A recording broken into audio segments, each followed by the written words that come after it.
Hello everyone and good morning সবাইকে। And সকাল সকাল রেডি হয়ে গেছি আর নতুন জুতো পরে নিয়েছি। আগের দিন আনবক্সিং করেছি একটা জুতো, ওটা নতুন পরেও নিয়েছি।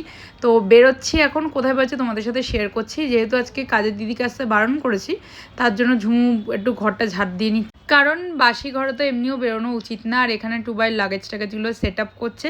অ্যান্ড ফাইনালি আমরা বেরিয়ে পড়েছি। আর আমাদের মোটামুটি 3.5 ঘন্টা মতন এখন দেখাচ্ছে, বিকজ আমরা অলরেডি 50-60 কিলোমিটার তো চলেই এসেছি। আমি টুবাই, মা আর বোন এই গাড়িতে, আর একটা গাড়ি আছে ওখানে ছোটো কাকি, ছোটো কাকা, ভাই আর ড্রাইভার। আমরা অনেকটা চলেই ফার্স্ট স্টপেজ নিয়েছি। এখানে দেখা একটা বড় হনুমান, অনেক দিন পর যেন এরকম হনুমান দেখলাম ঘুরে বেড়াচ্ছে। তো আমরা দাঁড়িয়েছিলাম শঙ্কর মিষ্টান্ন প্রতিষ্ঠান, যেটা হলো কৃষ্ণনগরে। এখানে মা নিয়েছে ডালপুরি, তার সাথে ডিম, মিষ্টি আর ছোলার ডাল দিয়ে। আর এখানে আমরা নিয়েছিলাম আলু কুঁদরি ভাজা, মিক্স ভেজ আর রুটি। সত্যি কথা বলতে আলু কুঁদরি ভাজা বা আলু ভেন্ডি ভাজা এগুলো প্রথমবার খাচ্ছি। সত্যি না, আলু কুঁদরি ভাজাটা খুব ভালো হয়েছে, পোস্ত দিয়ে করেছিল। আর তার সাথে খাচ্ছিলাম কফি আর একটু গল্প করছিলাম। তারপরে আবার বেরিয়ে পড়েছিলাম আমার উদ্দেশ্যে। আর মোটামুটি 30 মিনিটস মতন বাকি ছিল, 30 to 40 মিনিটস। তারপরে ভাবলাম একটা স্টপেজ নিই, মানে আমরা না, ছোটো কাকিরা অ্যাকচুয়ালি নিয়েছিল, বিকজ সবারই একটু হাঁটুর প্রবলেম।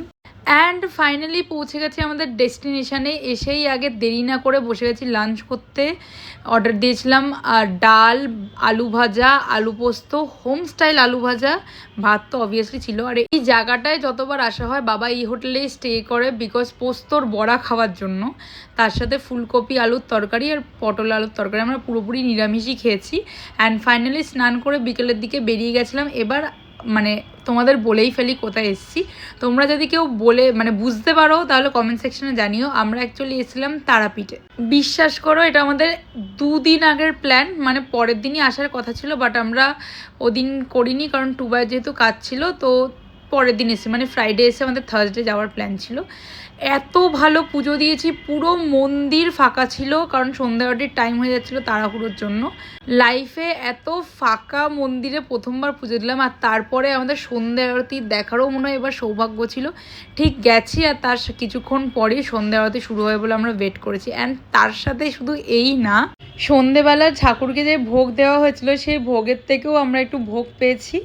একজন মহিলা নিয়ে যাচ্ছিল মানে মাথায় কাঁসার থালা করে, তাদের থেকে চাইলাম দিল। প্লাস মন্দির থেকে ঘিয়ে ভাজা আটার লুচি, আলু কুমড়োর তরকারি আর বোঁদে দিচ্ছিলো, সেটাও পেয়েছি। খেয়ে দিয়ে আমরা একটু ঘুগনি খেতে খেতে হোটেলের দিকে যাচ্ছিলাম। আর এই মিনি ব্লগটা